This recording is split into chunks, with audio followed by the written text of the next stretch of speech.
Hey there, welcome back to After the Ashes. This is your host, Steve, with my co host, Shauna, and it's episode 9, season 2. Wait, we don't have a title, do we? I know, I told you, no title yet. I know. I just, it's muscle memory now. Oh my gosh, I know. Um, so, um, we're just changing things up. So we've been gone for a couple weeks. I got COVID for the first time and after avoiding it for 6 years, so that was It a was your super fun first time? thrill. I know. Yeah, I never had COVID. Oh, I thought Um, you've had it before.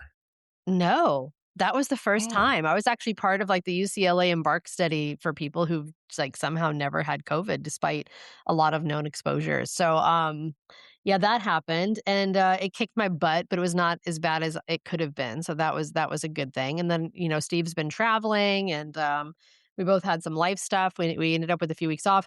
And then we had a little bit of a scheduling issue as a result with our usual recording studio, who we know and love, and which is where we've been recording our podcast since last September. But as people will see, you wouldn't necessarily hear the difference, though you might. But we are actually recording from our respective offices, and my office right now is my kitchen.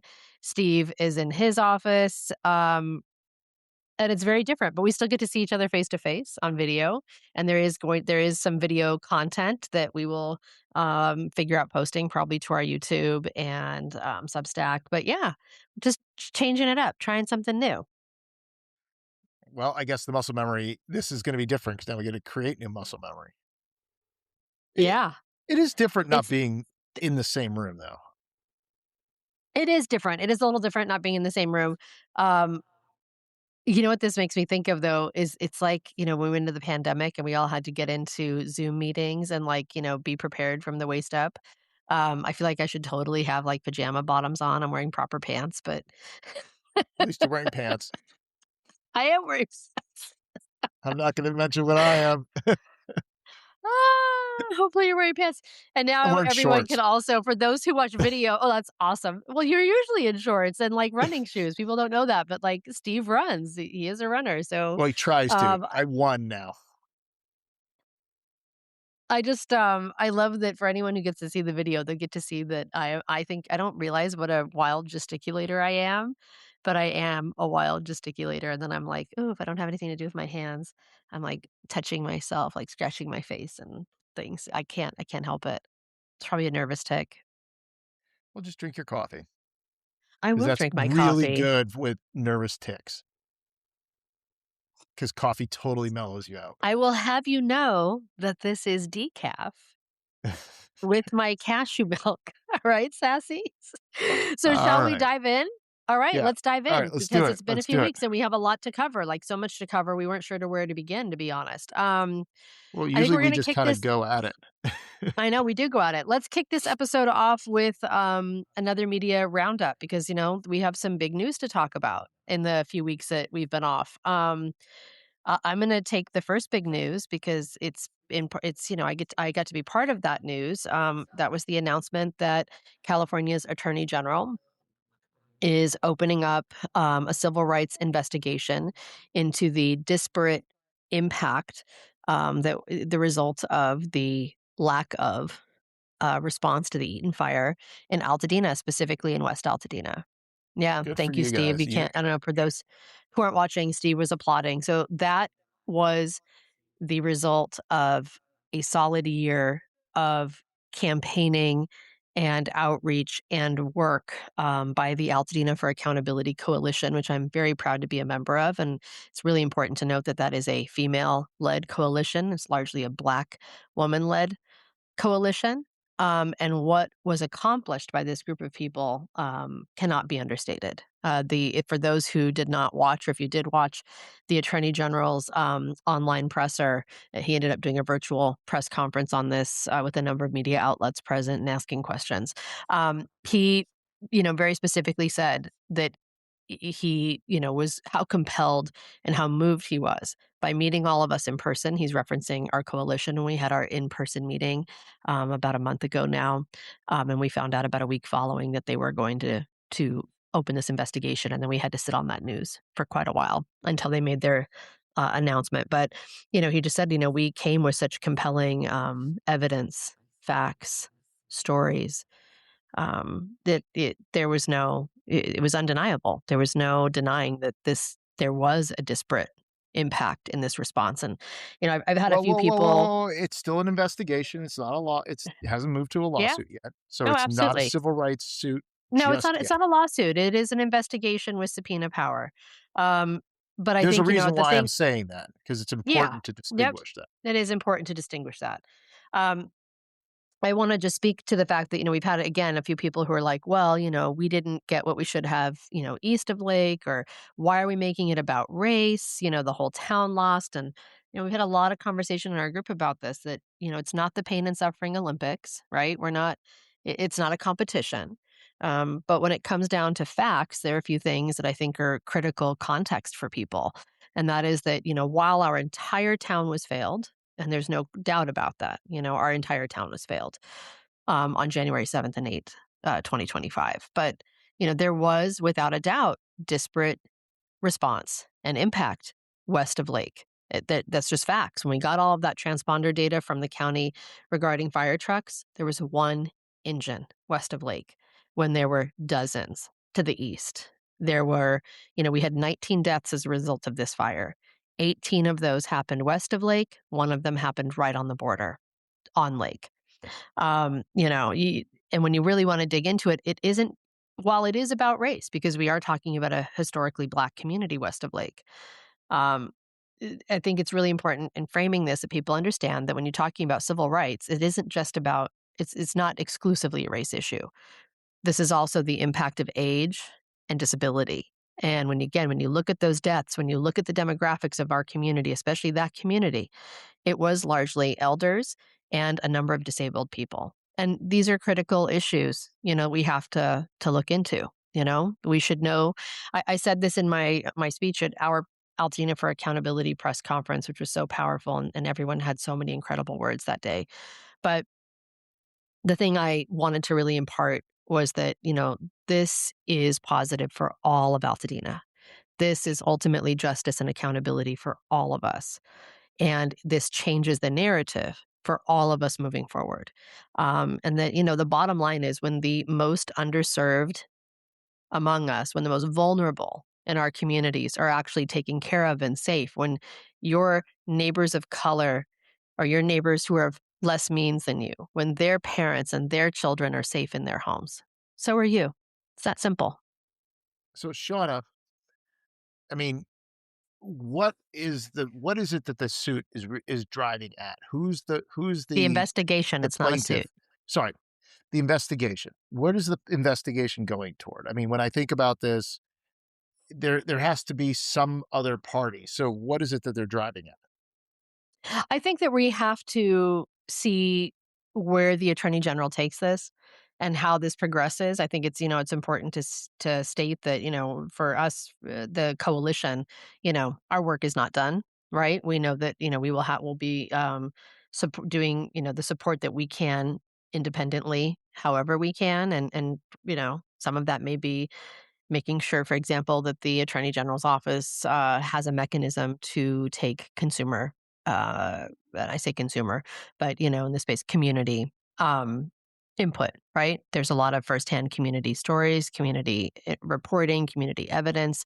This is going to be a process, and this is the AG's investigation. It's their investigation, and it's a historic investigation. It's a precedent setting investigation. This is the first time ever in the US after a disaster that there has been an investigation through a civil rights lens. But So I think who are they investigating is really where I'm going with this. looks like anyone and all who were involved. I mean, for now, they're the primary, well, I don't want to say primary, but from what we understand, and again, I clearly don't speak for the attorney general's office. And this is, again, if you understand how this works, they sometimes don't even announce that they're investigating. When they do announce that they're investigating, they announce that they are, and then that's it. And you don't hear anything else until they have a result or findings to discuss or next steps, whatever those may be. Maybe it's public hearings, who knows, right? So which sometimes happens, sometimes don't. So I don't think that we know, but I think it is safe to I think what we can safely assume is it is the fire department, it is the sheriff's department, it is OEM, the Office of Emergency Management, and it is the county. Those ultimately are the entities that were responsible for our emergency response, both planning and execution. And those are the entities that failed us significantly. Okay, so it's the county is what you're telling me.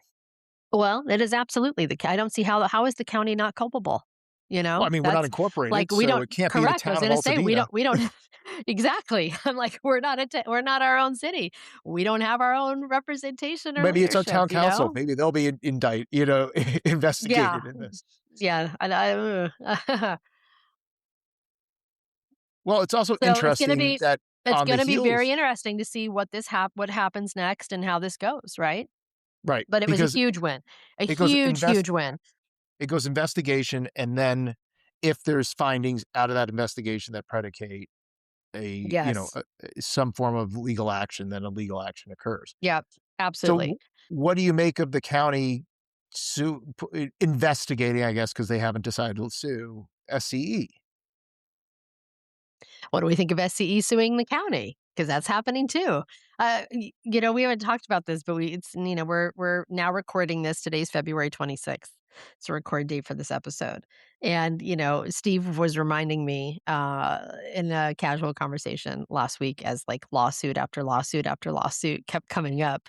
It was like, who said it was going to be the 2026? Who called it in December and said 2026 was going to be the year of the lawsuit, right? Wasn't me. Um, no, it was me. I said, "Hey, I think it would." Just knocked my microphone. I got so excited. I said, I think this will be 2026 is going to be the year of the lawsuit, and I think it's exactly what we're seeing. Right? It's like we're just litigation lining up, lining up, lining up, and there's going to be a lot more. Um, it's going to be very interesting to see how all of this shakes out. Like I talked to a neighbor yesterday who's like, we're suing SCE, we're suing CFP, we potentially have a third lawsuit against our mortgage company for like their nightmare. And it was like how much like this is a full-time job, like being engaged in multiple lawsuits, right? Well, Um, it's isn't it like exhausting. I know you know. secondary trauma? Right? Oh, I know. Yeah, I know. I didn't even know that term, and then I was like, "Oh," someone asked me if I was, addressing my secondary trauma, and I was like, "What?" And they were like, "Well, you're carrying trauma for your whole community on top of your own trauma." And I was like, "Oh, yeah, I guess so." I You don't know. are. I've lost track of the trauma. Trauma is our brand. Indeed, indeed. It's Oh the my watchword. gosh. So, anyhow, that was kind of the big news that, that we were sad that we couldn't just like, because, I was sick, Steve was traveling, we couldn't just jump in and record an episode of this on the fly because, it required getting in a studio, which we couldn't do, especially with me with COVID. And now, this is like, I can't, I'm going to say to all of our listeners, what I was sharing with Steve this morning is like, oh my gosh, I'm so delighted we have a mechanism to just record our podcast on the fly ourselves anytime. This Well, is the let, way. let's let, let's work out the kinks. I mean, I'm sure we're gonna Well, have we're a gonna have couple. kinks. Like, Yeah. I'm looking at your video and it's super blurry and I don't know what No, the heck is mine's going it's on. you have the same on me. I see you all blurry. Oh, interesting. I wonder well, we're gonna find out. It's a grand experiment for everyone, including us. We're gonna see how it works out. Mine's So, clean. yeah, so that was a big one. That was a big one. There was, for anyone interested, I won't get into all the media that covered because all the media covered. We did, some legwork to ensure that New York Times, LA Times, was on this morning of the announcement with the attorney general. And but then virtually every outlet out there covered this following, and there's been some really great follow up coverage. And I've no doubt there'll be more stories as this evolves and develops. Um, eh, Grace Tui, who's one of the reporters who's been just doing, really extensive, excellent coverage of both of the fires. She dropped another follow up piece a few days ago in the Times that said, the title of it was "With Pacific Palisades in the Spotlight, Altadena Fights for Attention and Post Fire Justice." And it was a really great piece. I recommend people go find that. I'll link it in the show notes. But it's just again, just a really great thought piece on how the Palisades, did kind of take the air out of the room for us, right? And Well, we have I mean, talked about that a lot. That well, it's we're like, going to oh, talk about that a little Palisades, later. Palisades. We're gonna talk about that a little later because of Well, and the we will. We'll talk about it. We will absolutely come back and talk about it some more. But I mean, what else do we want to talk about on the media front? Do we want to talk about, media objectivity, clickbait, the oh, I mean, that was our the conversation this morning, right? I know. Yeah. Um, Yeah. Steve called me this morning before we were recording and was like, "Sean, I want to ask you a question about your industry or your former industry, PR and, media world." And I was like, "Okay, Steve, well, but what is I it?" mean, the readers will know, but the readers will know that I've been kind of dancing around this. I think I talked about it. I wrote a piece on it, what, 2 days ago about just the reflection of, as I was looking back on it was the year reflection and, this point a year ago, I was trying to figure out how to amplify the message, right? We got Mhm. the piece on Real Clear Politics, we wrote the thing on my on the website, Mhm. and it hadn't come to the Substack yet, right? It was sort of this weird bridge, and I was sitting there going, "Well, why?" We're sitting here talking about how there's no plan, nobody knew what to do, and I'm like, "But we do. We have a bill. We've got this stuff moving. Why is the media not picking it up?" And it was, if you don't understand the media space, like you think the man on the street, I call up a reporter, the reporter's going to listen to me, almost like, and then you have the idea of like this. We were talking about this morning. The idea in my head, the whole Carl Bernstein and Bob Woodward, chasing down the story, finding doing the investigative journalism. But I mean, that's 50 plus years ago. Yeah. And the media landscape has shifted dramatically. I mean, the fact the LA Mhm. Times has been able to hammer as hard as they have on the mayor and her Mhm. cover up has been, I guess it's exceptional considering the media environment we live in today. True, and I mean, and part of, our conversation this morning is, like, it's exceptional, but you also have to think about, how much, bias exists even within our most trusted news sources at this point, and the outside forces that are controlling those outlets. I mean, if we're looking specifically at the LA Times, I don't think there's any coincidence that we are seeing the excellent coverage of these issues that we are, but I think that that is the result of the fact that we have a more right-leaning publication owner and publisher who, has without a doubt some interest in dismantling and discrediting I mean, have democratic you read the right? California Post? It's I know. crazy. I I mean, know. I do it just because Right? it So gives we me a counterpoint. yeah. Not everything But they're but saying. California Post has always been like the New York Post is kinda it's like it may as well be page 6, right? It's kind of like Oh, but they've a got some trash great rag. It's a headlines. gossip rag. I I mean, know. Well, it's the entertaining. Page 6 is oh, entertaining. what did they had one about Gavin, I can't even remember, it's like, they made fun of his hair. I see the ad, it's at my ad shows up in my LA The man Times. has good fucking hair. I'm sorry. He does. I Sorry for look the at F-bomb. I'm I'm jealous, trying to be and now that better. all those Hey, people can see my hair, it's like, oh well, yeah, I I have wish my, I had his my hair. wild, white and blonde locks here that are half under a hat today. But yeah, I hear you. No, it's just that I'm not gonna begrudge a man good hair. He's got good hair. Good for him. good for him, like, we all genetics works certain ways, so, Exactly. At least I he mean, doesn't have a bizarre, 6 hair comb over that's carefully orchestrated and structured with like 1980s fucking Aquanet. oh, I gotta find it. I have my bumper sticker here. I should pull it. I gotta find it. The one with the everyone needs a good comb over with Donald Trump Oh, I on it. love It goes it. back to like 2015. It's on my.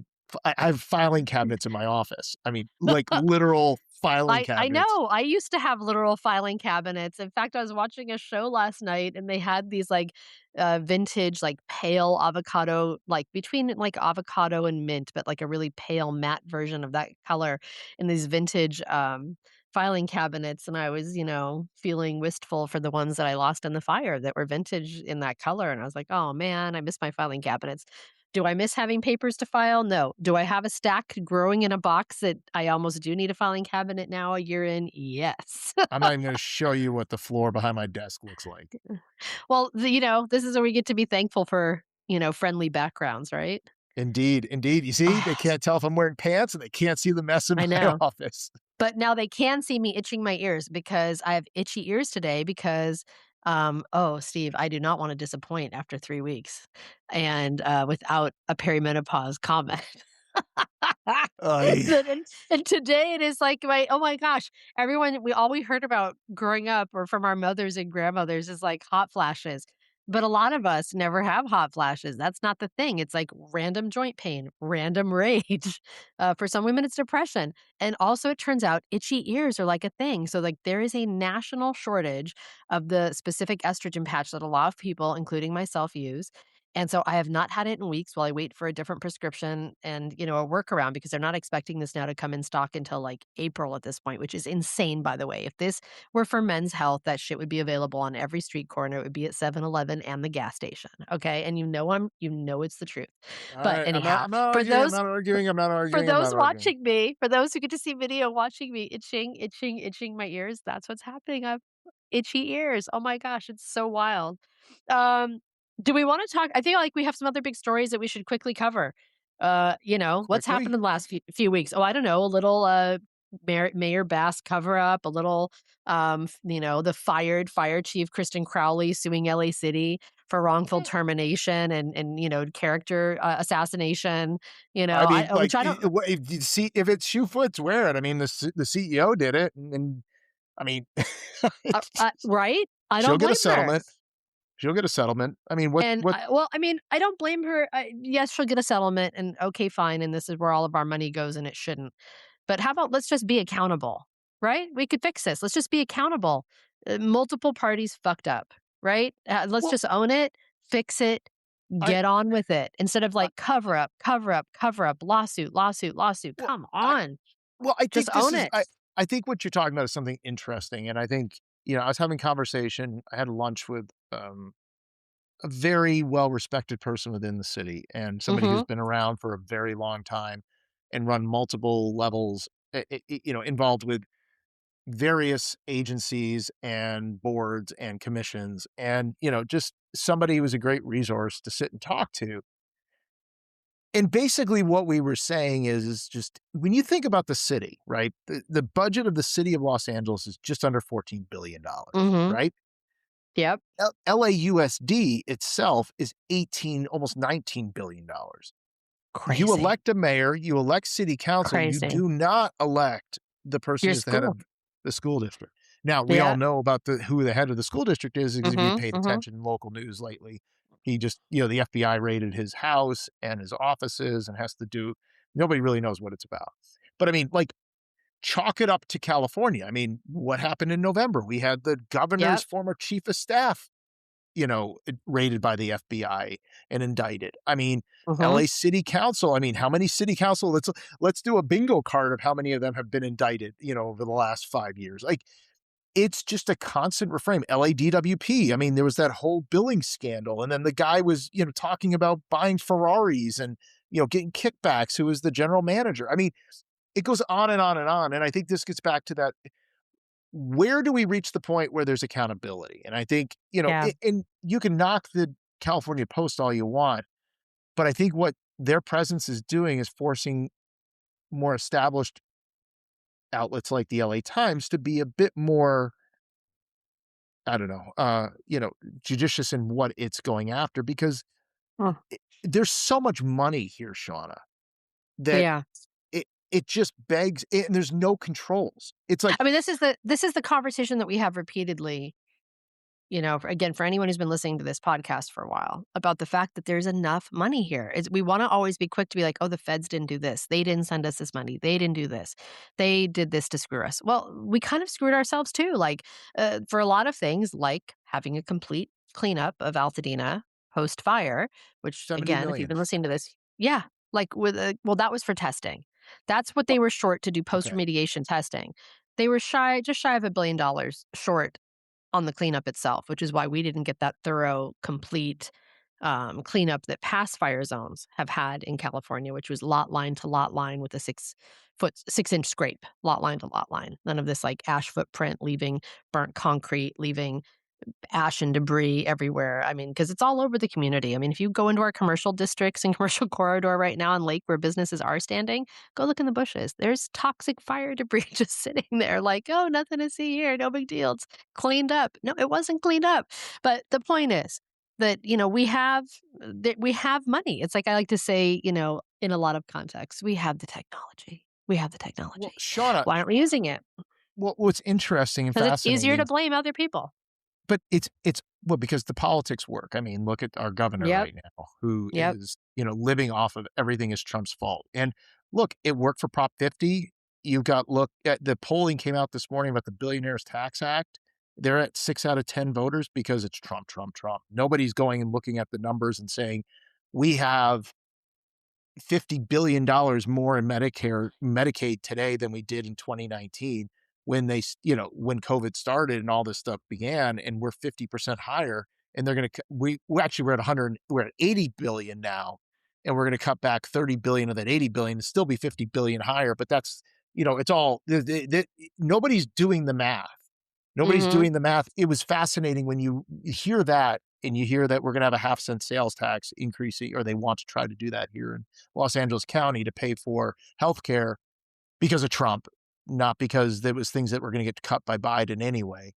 And Mhm. because there's so many small nonprofits and community organizations that I bet you if we consolidate them, put them under the county and had the county run this, as a county run organization, we can get rid of a lot of redundancy, and I'm sure that number would come way down. By the way, it went from a $700 million shortfall to $1 billion raise, which somebody wrote that in their Substack that that's what was going to happen. Um, but if you go back and you look at the LAUSD and their staffing and their budget, they're going to cut 700 staff. That was in last week's LA Times. It was fascinating to read because they added 6,000 staffers with COVID money that was temporary. They're cutting Wow. 700. There's still going to be 5,300 staffers higher. They're at a they're staffed higher than they were when they had 40% more students. They've had a 20% drop since 2019 in terms of students inside of LAUSD, which is still a continual decline that's been happening for 20 years. Yet they're staffing higher and they have more money coming in than they've ever had before because the state's revenue is higher. And the union said that. So on the one hand, you have the union saying, no, no, we have more money than ever. Why are you cutting any staff? We should be hiring Mhm. more people. On the other Yeah. hand, you have them like, we don't have any money. We can't afford to do all this. And I'm sitting there going, wait, whoa, whoa, whoa, whoa, whoa, guys. Now you want more tax dollars for what? We have record revenue right now. We have more money than we've ever had in this state. And nobody knows what to do with it. And yet Yeah. now it's like, Other oh, than well, well, they know what to do with it, figure out ways to get it in various pockets. and that's the problem. And we Yep. and bring it back to Altadena, we are a microcosm of this. Yeah, we Like know the it. money, the machine, the this holding out for the CDBG, we want money for free. We want to do things for free. We don't want to have to be creative. It hasn't changed. It's just everywhere right now. And I just honestly, I'm throwing up my hands here, Shauna. I know. I'm scared Yeah, about what's it's so happening to our frustrating. state. I mean, again, we're always quick to There's illustrate no for people. accountability. Exactly. It's not a There's Republican none. thing. It's like It's unchecked. It's it unbridled, unchecked.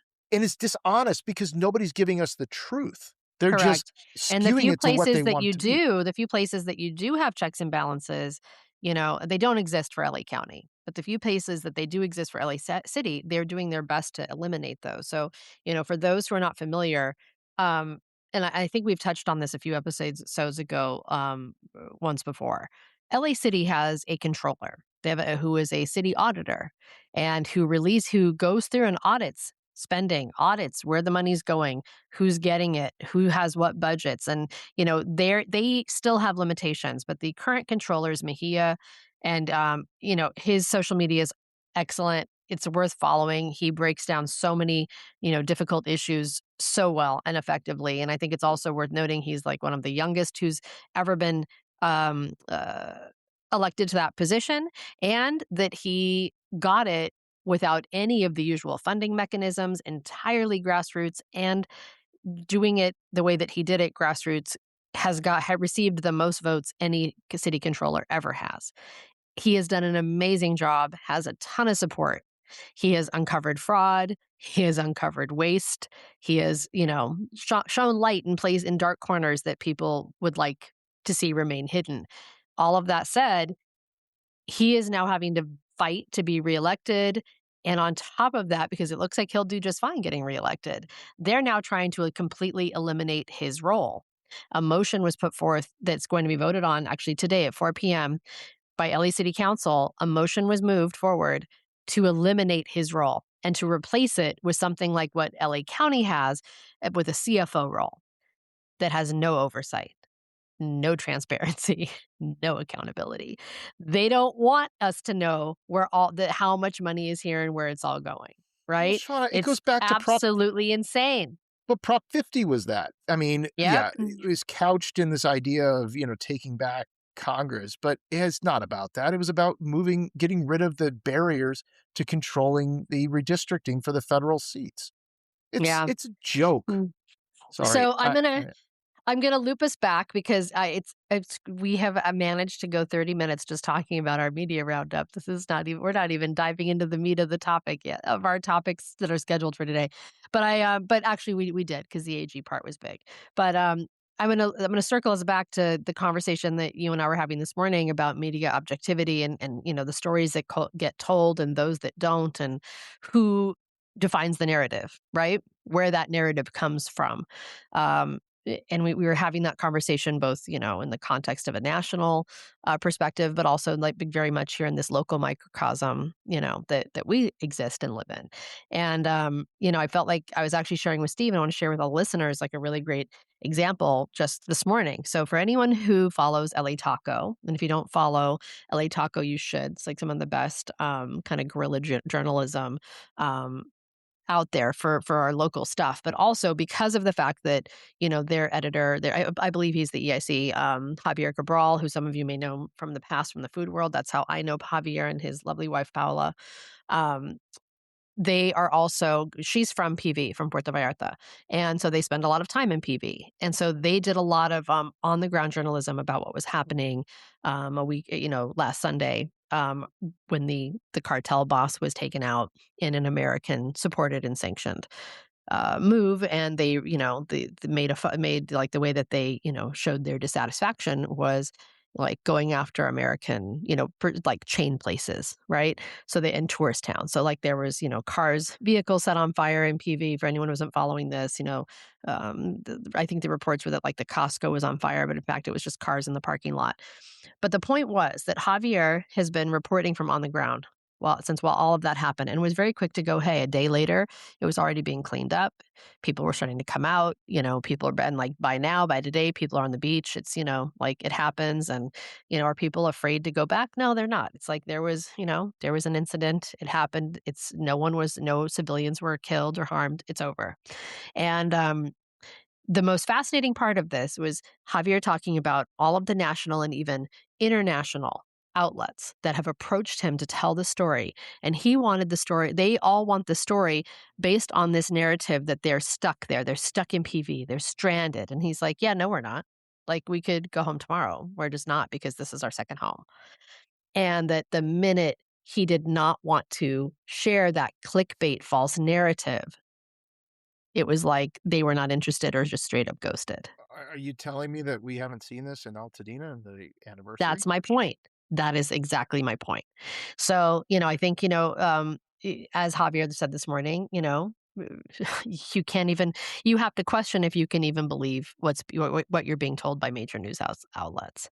And, always, always when you can, go to the grassroots sources, go to the citizen journalists, support that work. Support people like Ellie Taco, watch things like this where we're trying to break down issues in a very, real way without any, well, everyone has their inherent bias, but we don't have the baked in bias of having to do what, our handlers who are funding us tell us, because we have no one funding us. And, as we get into that, it's like I've been working, on this environmental issue, right? Like this is one of my top concerns, beyond getting justice for our communities for what happened here. It was also about, the environmental justice and ensuring that everyone who wants to come home has a safe community to come home to. And we don't have that right now, right? And we have been working on that national story for months, and we finally got a green light, and then they backed out. Not because of our story, because our story is airtight, but because of the fact that they felt the national news narrative had moved on from these fires. How Yeah, wild is that? what did we say last August? I mean, I remember on one of our I wrote the Substacks on it, and I remember one of the first conversations we had, one of our first podcasts was this, that Mhm. it was gonna leave us by. We were talking about it from a legislative perspective, but it's the same thing. Like, it we're getting look, we had the same problem with the disaster investment fund. I mean, we had the bill written and ready to go, and it got shot down up in Sacramento last week. Yeah. And, I mean, guess what? We're gonna sit here and complain about the fact we have no money, and then all the tools that we've offered, we got to the governor's desk on AB 797, got vetoed. And we had another bill ready to go to bring in more money, got shot down. Nobody wants to do it. The narrative is over. Yeah. Yeah, it's a tough one, but it's true. So we're still trying to find some angles to we will get the story out. I have high confidence we'll do it, but, it shouldn't be this I hope hard. so. I hope so Shouldn't because be it's a this hard. dereliction at the highest levels. Yeah, it truly is. It's so disturbing what's happening, and I've spent so much time in the community the last few months, in particular, as I've kind of started to do some work on my lot, and slowly make my path forward on a rebuild, and, wow, it's bad, Steve. Like, I just can't even believe the stuff I see every day, and I've been, like, getting video and photos and documenting and addresses. I'm very much in, like, a I'm not taking names, I mean, I um, hate the fact it's that you may just have to do it yourself and publish I it know, because I know, and at if it this comes to that, I'll point, do it. That's if why I the have so media much won't video pick it up, evidence.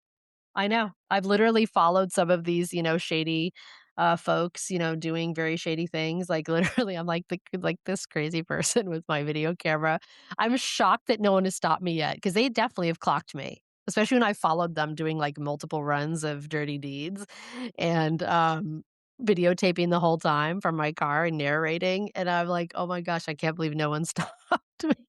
well, and Shauna, don't you have documentation showing visibility at the highest levels of the county on Yep. this? Oh, yeah. It's not like, I'm just sitting at home, twiddling my thumbs and complaining about to myself. We've been documenting this for county who, did an investigation. They're like, "Well, we did a visual investigation and we didn't see anything, so therefore there's nothing to see I mean, here." like And it the was like, visual "Holy inspections they're doing shit." with all 3 or 4 people?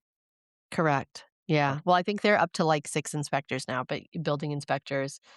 Yeah, I talked to a couple builders last week who were sharing with me that they had time to hang out and have these in-depth conversations with me about how bad, like how just absolutely wild west bananas it is what's happening up there, without any meaningful oversight, checks, balances, inspections, because the inspectors are so slammed they're just not showing up. So this guy's like, "Well, the spec inspector was supposed to be here. I've been here all day waiting. He's not here, so you and I have time to hang out about my build and then talk about my build." And it was great because I got to meet a builder who's actually doing everything the right way, and the work was beautiful. And then he'd actually done a build he just finished, for a developer, and I got to actually go up and tour it because they're getting ready to put it on the market, and, like, look at all the finishes and look at how the details of the work that was done and see, a real representation of the type of building he's doing, and it's beautiful. It's great to see, there's a lot of shady shit going on, but there's also a handful of,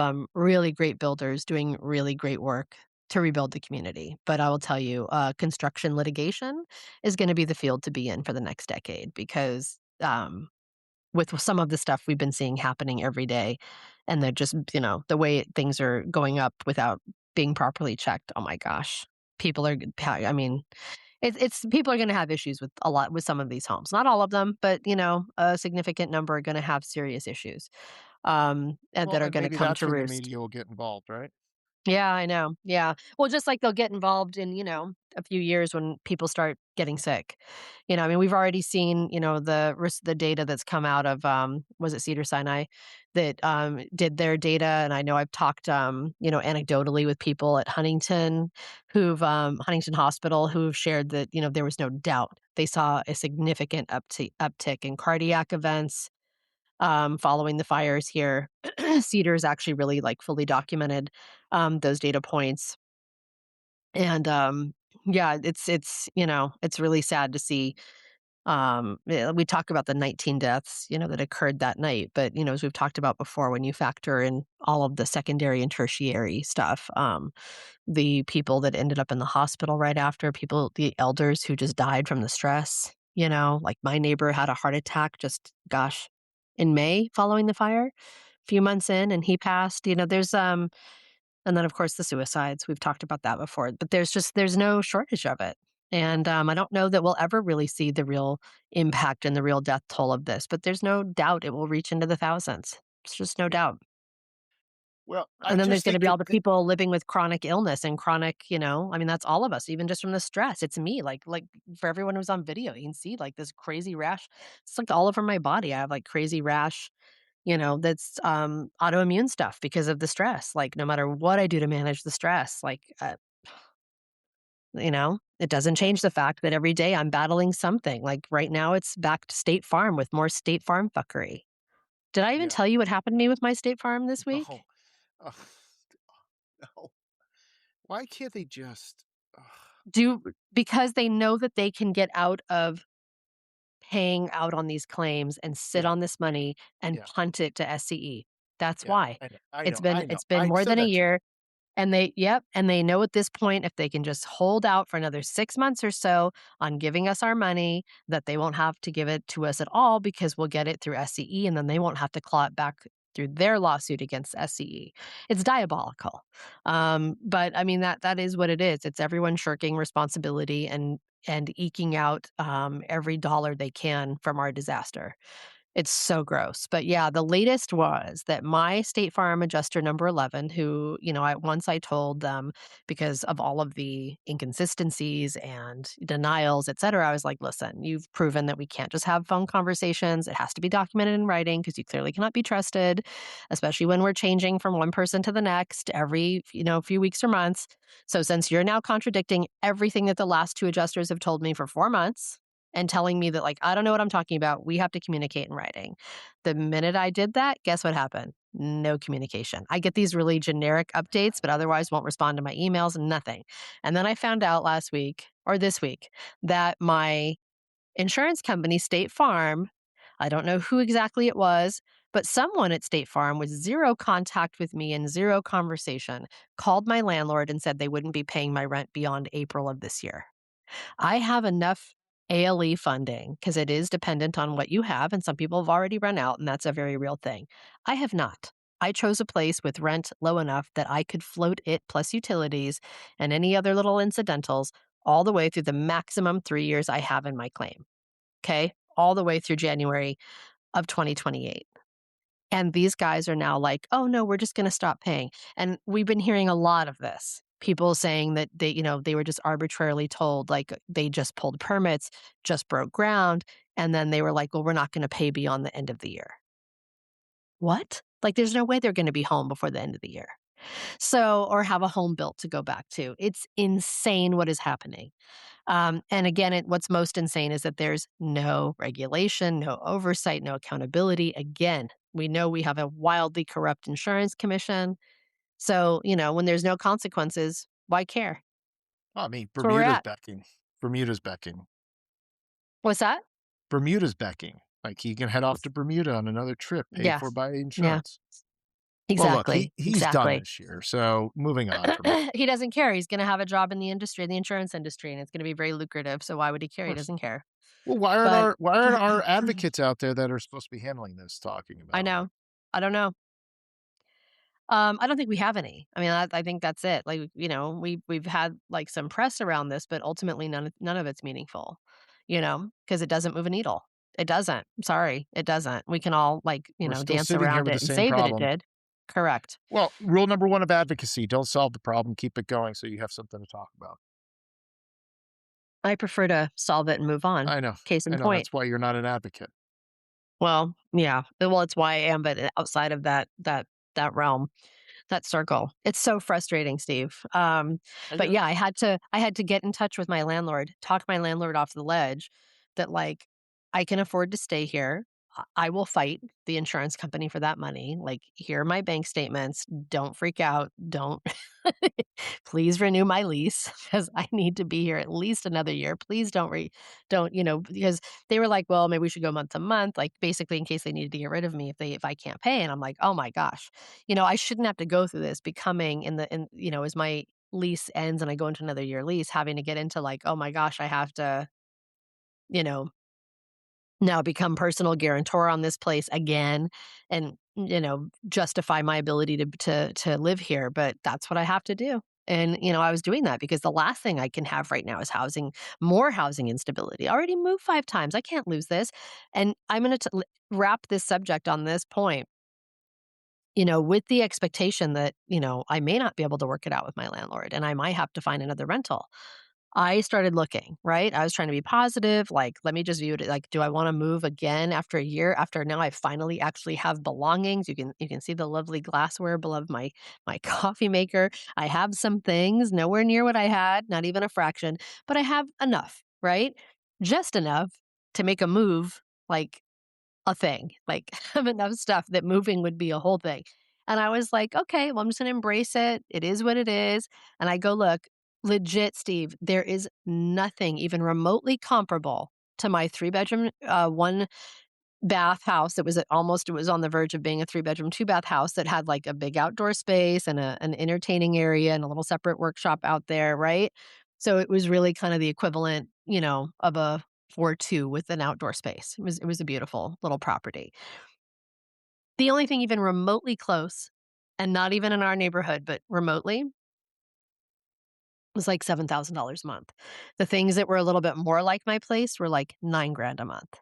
And then a lot of them were jacked up to 11, 14, 15 because they were furnished. I was like, "Holy shit."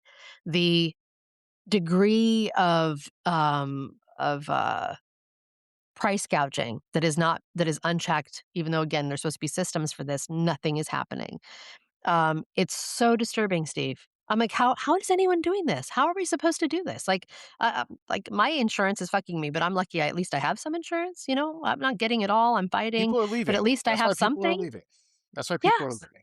I mean, the It's Times had an article about this, because I know because Nicole Worth, who is at my daughter's school, Mhm. um, there was a whole piece about I mean, they'd moved like 20 times or something like that. They were one of the examples in that Yeah. story, and it That some of my friends have had to do that. People who are renters, who were told if they signed a lease, they would then invalidate their ALE because it was like they were acknowledging that they could never go back, which is also absurd. So they were having to move from Airbnb to Airbnb every month instead of, like, just having a lease that would have been a fraction of the cost. They had to keep bouncing from Airbnb to Airbnb, and many of them have moved like 15, 20, 25 times. It's disturbing. well, then they had that family in there that had moved to Nashville and how, Yeah. they started their life. I It was also interesting because they had the graphic of where everybody's moved to and how, Mhm. the diaspora has occurred. So, I mean, all those things are very interesting. Again, that should have been our media roundup. I mean, there's been so much, as you said. Like, That's a lot. I try to keep on top of it with the Substack, and try to put it in context for everybody, but there's only Yeah. so much. My It's brain only it's works. I know. It's tough even, for me, and I'm talking about this stuff in our group in real time daily, and it's so much.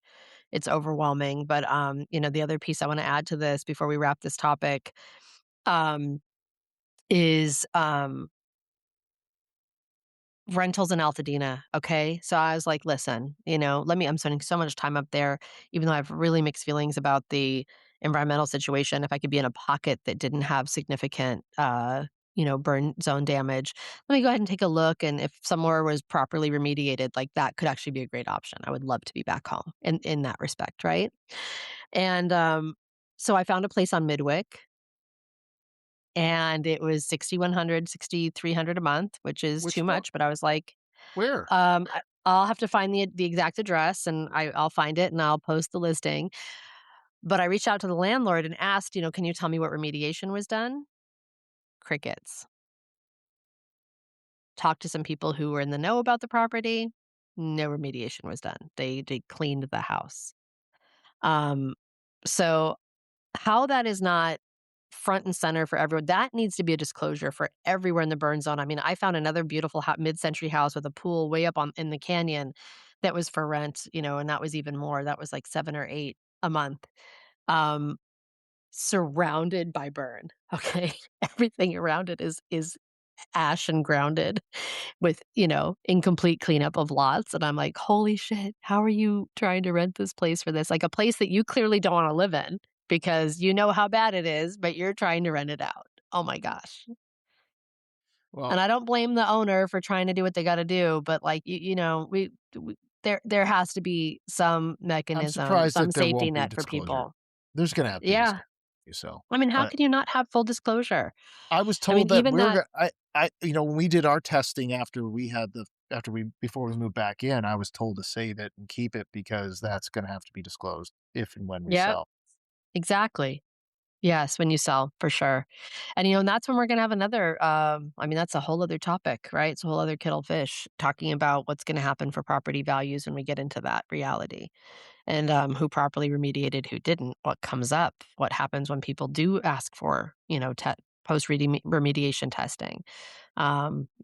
It's wild out there, but anyhow, we On that are note, rounding on to our 1 hour mark. Should we jump into our small biz shout out please, and wrap do it. ourselves? So we have a lot of small biz stuff to talk about. This is a big packed weekend of things happening.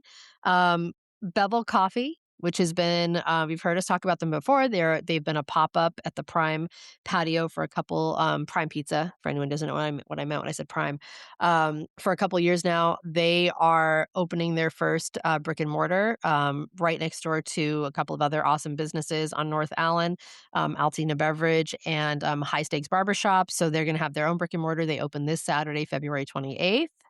Um, a little separate, but I want to mention that the library, the Altina Library, that recently closed for the Measure Z renovation, which I know has been frustrating to some to lose that resource right now when we've lost so much, but that's been planned for many years, and that funding is critical and it cannot be lost. And if not now, when, right? So they have closed to do for 2 years, about 2 years, to do their massive renovation of that property, historically sensitive reno.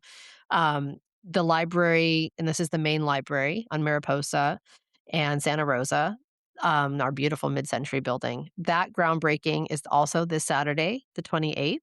And then an organization called Hands in the Soil with support from Altadena Rising has an event on Saturday as well, February 28th, called the Through the Fire procession, and that'll start at 9 a.m. At Loma Alta Park. They also have a digital altar where people were invited to submit imagery of their homes that were lost, family, pets. It's really quite beautiful, and it will be emotional for sure, but it's meant to also be joyous and hopeful. And I'll personally be there for that one, and I'm really looking forward to it. It's a 2 mile walk, but it's slow, it's gentle, it's appropriate for even elders and children.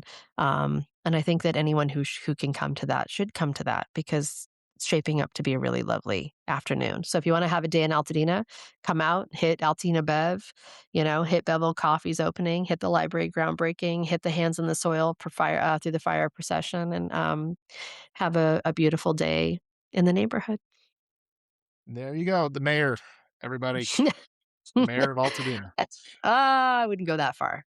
There's a few of us. There's a few of us, and thank God for that, right?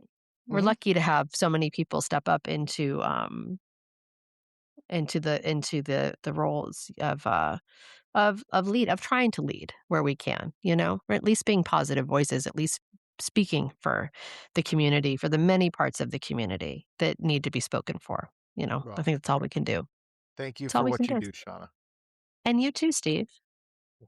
Well, All right. you On that note, we're going to wrap it up. I just want to remind everybody that this is the Beautiful Altadena After the Ashes podcast. I am Shauna Dawson Beer, Beautiful Altadena. I am here with my co-host Steve Sachs. the Alta policy wonk or Yep, geek, on whichever Substack. way you wanna go with that. You can find Steve and I both on Substack. You can also find me, Beautiful Altadena, on Instagram, on on Facebook, where our private neighborhood only groups exist and our subgroups, and obviously through this podcast, and also a Slack channel. We have a whole beautiful Altadena Slack I've been sitting on for a year and just launched, so that's happening too. Yeah. Well, So until next time, thanks for joining us. thank you. I hope this experiment works out, Shauna. I know. Thanks for joining our grand experiment. I feel like this is like 3.0 for us here. Uh, So yeah, we'll Indeed. talk to y'all soon. Bye. Bye now.